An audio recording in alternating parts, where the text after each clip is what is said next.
اعوذ باللہ من الشیطان الرجیم بسم اللہ الرحمن الرحیم رب ادخلنی مدخل صدق واخرجنی مخرج صدق واجعلنی من لدنک سلطانا نصیرا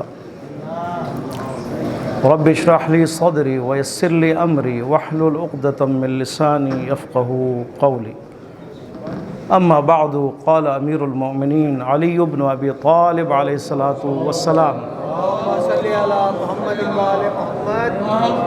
کن فی الفتنة کابن اللبون لا ظہر فیرکب ولا زرع فیحلب۔ ماہ مبارک رمضان کی آمد پر آپ سب کو مبارکباد پیش کرتا ہوں۔ خیر مبارک جی آپ کو بھی۔ خداوند متعال کی بارگاہ میں دعا ہے کہ پروردگار عالم جس طرح اللہ چاہتا ہے اسی طرح ہمیں رمضان کے روزوں کو رکھنے کی توفیق عطا فرمائے، اور جس طرح پروردگار عالم چاہتا ہے اسی طرح ہمیں ان کی بندگی کی بھی توفیق عطا فرمائے۔ کلام امیر المومنین نہج البلاغہ سے اس کا ایک حصہ کلمات قصار ہے،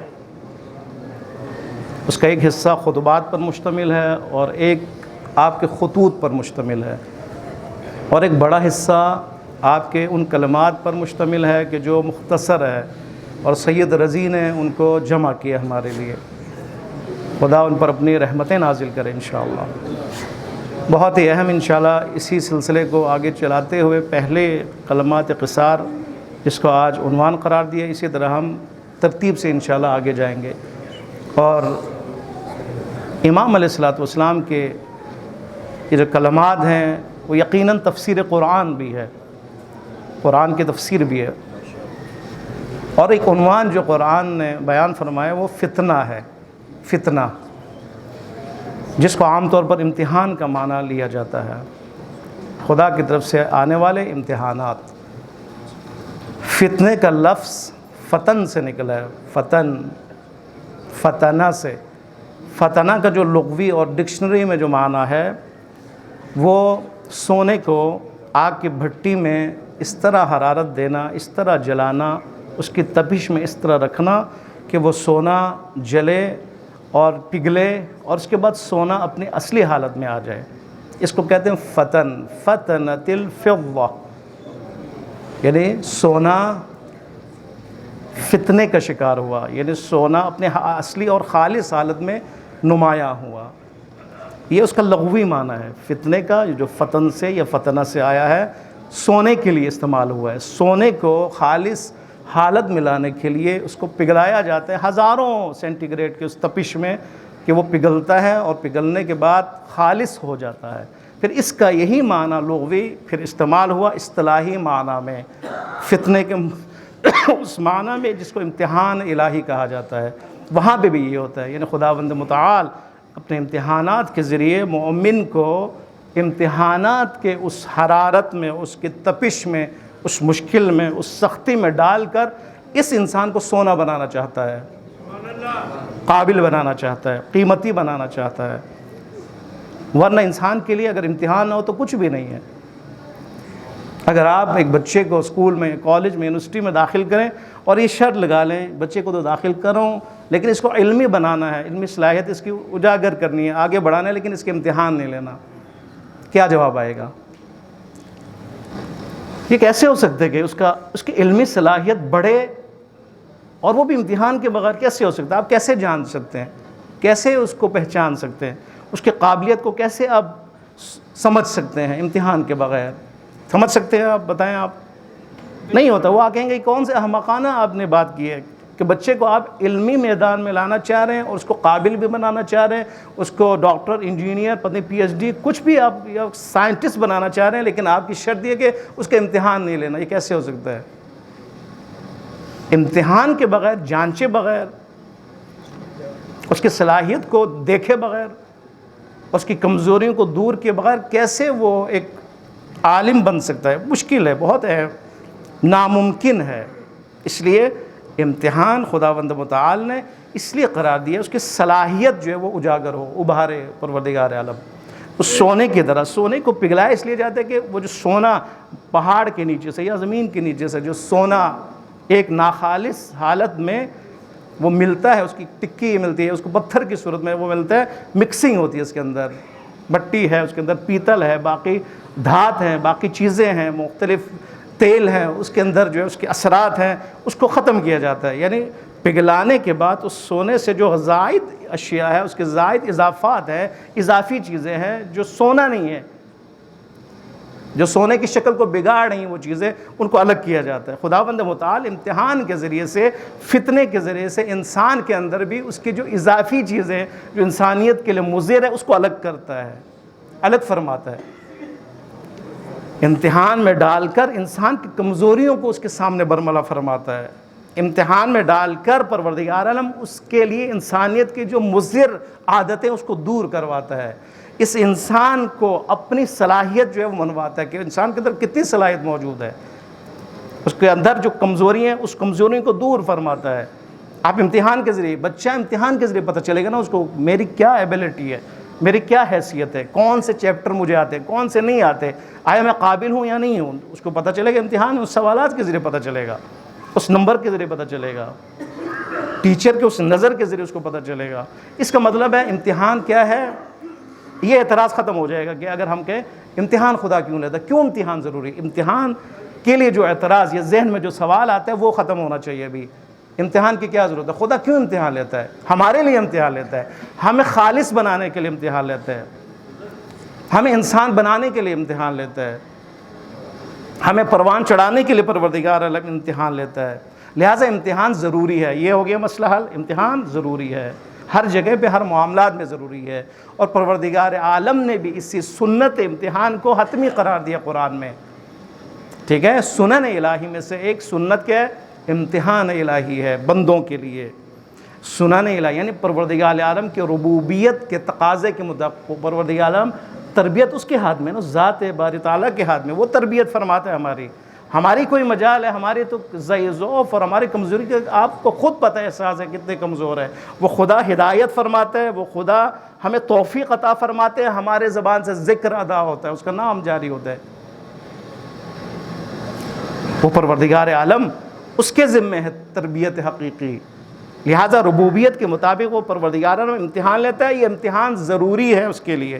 اسی لیے دیکھیں قرآن کی آیت سورہ عنکبوت 2 نمبر آیت، وہاں پہ فرمایا احسب الناس ان یترکوا ان یقولوا آمنا. آئے انسانی گمان کر دی کہ اس کے امتحان نہیں ہوگا، آئے انسانی گمان کر دی، اس کی فکر یہ بن گئی کہ اس کو چھوڑ دیا جائے گا صرف یہ کہہ کر کے میں ایمان لے کے آ گیا ہوں. کافی رہے گا یہ صرف لقلقے زبانی کہ میں ایمان لے کے آ گیا ہوں. خدا چھوڑ دے گا، یترکو ترک کر دے گا، چھوڑ دے گا. وہم لا یفتنون، اور اس کے امتحان فتنے سے. دیکھیں یہ لفظ استعمال ہوا ہے، وہم لا یفتنون، اور اس کا فتنہ نہیں ہوگا، اس کا امتحان نہیں لیا جائے گا. نہیں، یہ نہیں ہو سکتا. اگر یہ گمان ذہن میں، اس کو نکال دو، نکال دو. سودا کا لفظ بھی آیا ہے قرآن میں. کیا انسانی گمان کر لی کہ اس کو سودا، اس کو چھوڑ دیا گیا ہے، کوئی امتحان اس کا نہیں ہوگا. امتحان ہوگا اس کا، ضروری ہے. اسی لیے امتحان سے نہیں بھاگ سکتا انسان. اسی لیے معصوم نے فرمایا کہ کبھی بھی یہ دعا نہیں کرنا کہ پروردگار عالم ہمارے امتحان نہ لے. یہ دعا ائمہ اطہار علیہم الصلوۃ والسلام مردود ہے، اس کی مذمت کی گئی ہے کہ انسان مومن کبھی یہ نہ کہے کہ خدایا میرے امتحان نہ لے. یہ کیسے ہو سکتا ہے کہ آپ بچے کو داخل کریں کہیں ان کا امتحان نہ لے؟ یہ کیسے ہو سکتا ہے؟ پروردگار عالم کی بارگاہ میں یہ دعا، دیکھیں میں آپ کو روایت آپ کے سامنے عرض کروں تاکہ بات کھل جائے. لا یقولن احدکم، فرماتے ہیں تم میں سے کوئی بھی کبھی بھی یہ نہ کہ، نون ثقیلہ کا استعمال ہوا ہے، تاکید ہے، کبھی بھی تم میں سے کوئی بھی کبھی بھی یہ دعا نہ مانگے اللہم اعوذ بک من الفتنہ، پروردگارہ مجھے فتنے سے دور رکھ، میں پناہ مانگتا ہوں فتنے اور امتحانوں سے. فرماتے ہیں کبھی بھی یہ دعا تمہارے زبان سے جاری نہیں ہونا چاہیے. کیوں؟ اس لیے کہ لأنہ لیس احد الا وہو مشتمل علی الفتنہ، اس لیے کہ تم میں سے ہر کوئی خدا کے امتحان کا شکار ہوگا، خدا اسے امتحان لے گا. پھر کیا کہے، کون سی دعا مانگے؟ فرماتے یہ دعا مانگو. امام ائمہ رہبر قائد ہماری رہنمائی فرما رہا ہے. کیا کہنا ہے؟ اگر میں یہ دعا نہ ہی مانگ سکتا کہ خدا مجھے امتحان میں مبتلا نہ کر، بلکہ ہوگا، یہ حتمی ہے، یہ اٹل ہے، یہ سنن الہی میں سے ہے. خوب کیا دعا مانگنی چاہیے؟ یہ دعا مانگے. فرماتے فَلْيَسْتَعِذْ مِن مُضِلَّاتِ الْفِتَنِ، بلکہ یہ دعا مانگو خود پروردگار عالم مجھے فتنوں کے مضلات سے بچا. مضلات یعنی وہ فتنے، وہ امتحانات جو مجھے گمراہ کر دے، یعنی وہ فتنے جو مجھے فیل کر دے. یعنی خدا کا جو امتحان ہے اس امتحان میں فیل ہونے سے میں پناہ مانگوں. امتحان تو حتمی ہے لیکن فیل ہونا بہت بری بات ہے. انسان مومنیت کا اظہار کرے، آمنا بھی کہے، اس کے بعد خدا اس کے امتحان لے اور انسان پھسل جائے، فیل ہو جائے. خدا نے ہر انسان کا امتحان لیا ہے، اور جوں کلاس بڑھتی جائے، ایمان میں پختگی آتی جائے، خداوند متعال امتحان میں اضافہ فرماتا ہے. ائمہ اطہار انبیاء علیہ السلام کا امتحان کسی سے کم ہے؟ ہم یہ کہیں کہ ہم مومن ہو گئے بس امتحان نہیں، جتنی مومنیت میں اضافہ ہوگا امتحان کی شدت میں اضافہ ہوگا. ٹھیک ہے، آپ پرائمری کے امتحان کو دیکھیں، ایک اس کی سطح ہے. آپ میٹرک میں دیکھیں، شدت میں اضافہ ہوتا ہے. آپ جو ہے آگے، ٹھیک ہے، یونیورسٹی کے امتحان ہے، شدت میں اضافہ ہوتا ہے. آپ پی ایچ ڈی میں جائیں، اس کے امتحان میں اور انٹرویوز وغیرہ وغیرہ وغیرہ، آپ دیکھیں اضافہ ہو رہا ہے، اس کی سختی میں اضافہ ہو رہا ہے. اسی طرح اللہ کے امتحان میں بھی یہ ہے کہ انسان کو بنانے کے لیے، سونا بنانے کے لیے، اس کو قیمتی بنانے کے لیے، اس کو ماہر بنانے کے لیے، اس کو مقاوم بنانے کے لیے، اس کو صابر بنانے کے لیے، ٹھیک ہے، اس کو مجاہد بنانے کے لیے پروردگار امتحان لیتا ہے. لہذا امتحان میں مضلات فتن سے دوری کے لیے دعا کرے کہ خدائے محمد وآل محمد اس مضلات فتنہ، امتحان کے مضر اثرات سے، امتحان کے منفی اثرات سے مجھے بچا. منفی اثرات کیا ہے؟ پروردگار عالم ہمیں اس لیے ہمارا امتحان لے کہ ہم شاکر بن جائیں، لیکن ہوتا کہ ہم ناشکر بن جاتے ہیں. یہ ہے خطرناک. پروردگار عالم ہمیں اس لیے ہمارا امتحان لیتا ہے کہ ہم خداوند متعال کا شکر ادا کریں، لیکن ہم شاکی بن جاتے ہیں، شکوہ کرنے لگتے ہیں. خدایا امتحان صرف میرے اوپر، اس کے اوپر کیوں نہیں ہے؟ بیماری صرف میرے لیے، فلان کے لیے کیوں نہیں؟ خدایا میں نے فقیر ہونا تھا، کسی اور کے لیے فقر نہیں تھا. وہ دیکھیں اس کے پاس گاڑی ہے، اس کے پاس ہر چیز، اس کے پاس جو بھی فیسلٹی جو ضرورت ہے اس کے تو ہر چیز ہے. اور غرب کے پاس تو سب کچھ ہے، شرق کے پاس کچھ بھی نہیں ہے. شاکی یعنی یہ مضلات فتن، اس میں سے کیا ہے کہ شاکی بن جائے. السلام علیکم. شاکی یعنی مضلات فتن سے بچے، فیل ہونے سے بچے، فتنوں سے، خدا کے امتحانات میں فیل ہونے سے، اس کے منفی اثرات سے بچے. اس کے لیے دعا کی اپیل کی گئی ہے. کیسے انسان خالص ہوتا ہے امتحان میں؟ یہ نقطہ بڑا اہم ہے. یعنی انسان کو جو امتحان خدا لیتا ہے اس امتحان میں خالص بناتا ہے. سونے کی طرح، سونا شدت حرارت میں جا کر پگھل کر سونا بنتا ہے، بنتا ہی نہیں بنتا. یعنی سونے کے ساتھ بہت سی چیزیں، اگر اس کے ساتھ لکڑی ہو، اس کے ساتھ بہت سے پلاسٹک ہو، اس نے اس حرارت میں ختم ہونا، اپنی حیثیت کھو دیتا ہے. لیکن سونا اپنی حیثیت نہیں کھوتا، ہوتا ہے پگھل جاتا ہے، لیکن سونا رہتا ہے. پھر انسان آ کے اس کو مختلف ڈھانچوں میں ڈالتا ہے، ہار بناتا ہے، چوڑی بناتا ہے، کچھ بناتا ہے، لاکٹ بناتا ہے، بہت سی چیزیں بناتا ہے، ٹکیاں بناتا ہے. یہ انسان بناتا ہے. لیکن سونا اپنے اصلی حالت میں، اپنے تشخص کے ساتھ، اپنی شخصیت کے ساتھ باقی رہتا ہے. خدا یہی چاہتا ہے کہ انسان کا امتحان لوں، اپنی انسانیت کو باقی رکھے، یہ باقی رکھے اپنی انسانیت کو، انسانیت سے نہ نکلے، ترقی کرے، یہ اپنے آپ کو وہ دیکھے وہ انسان ہے، شدت میں برداشت کرے. یہ بڑا ہے میں، یعنی اس سونے نے اس شدت حرارت میں اس حرارت کو برداشت کرنے کے بعد اپنی حیثیت کو برقرار رکھا. انسان بھی امتحانوں کی شدت میں اپنے تمام ان شدت میں برداشت کرے. اس کو صبر کہا جاتا ہے. یہی صبر ہے. ان الذین قالوا ربنا اللہ ثم استقاموا، یہ اسی طرف اشارہ ہے. سورہ فصلت 30 نمبر آیت، 3 نمبر آیت. ان الذین آمنوا، وہ لوگ جنہوں نے کہا، قالوا ربنا اللہ، پروردگارا ہمارا رب اللہ ہے. اب یہ ایمان ہے نا، ایمان کے ذرا ہے، میرا رب کون ہے؟ اللہ ہے. چھوڑ دیا جائے گا. ثم استقاموا، پھر امتحان لیا جائے گا. ربنا کا امتحان لیا جائے گا، الہنا کا امتحان لیا جائے گا، خالقنا کا امتحان لیا جائے گا، الہنا کا امتحان لیا جائے گا، لا الہ الا اللہ کا امتحان لیا جائے گا. لیکن امتحان میں پاس کب ہوں گے؟ ثم استقاموا، یہ ہے امتحان میں پاس. ثم استقاموا یعنی وہی برداشت، وہی صبر. اس کے بعد اس کا انعام کیا ملے گا؟ تتنزل الملائکہ، ملائکے اس پر نازل ہوں گے. آپ کا انعام یہ کہ ملائکہ آپ پر نازل ہوں گے. یہ کسی ایسے نہیں کہ معصوم کے ساتھ مختص ہو. ہر وہ شخص کہ جو ان امتحانات میں شدت کو برداشت کرتے ہوئے صبر کرے، صبر کرنے کے بعد وہ انسان رہے، پاس ہو جائے، فرشتے اس پر نازل ہوتے ہیں۔ آپ سارے مطلب بور ہو رہے ہیں کیا؟ ماشاءاللہ، ٹھیک ہے، فرشتے اس پر نازل، تتنزل علیہم الملائکہ، ملائکہ اس پر نازل ہوتے ہیں، اور ملائکہ کیا تھا؟ لا تخافوا ولا تحزنوا، خوف نہیں کھانا، کوئی حزن بھی تمہارے اندر نہیں ہونی چاہیے۔ اس کے بعد بشارت بھی دیتے ہیں کہ تمہارے لیے جس جنت کا وعدہ کیا وہ تمہارے لیے حاضر ہے۔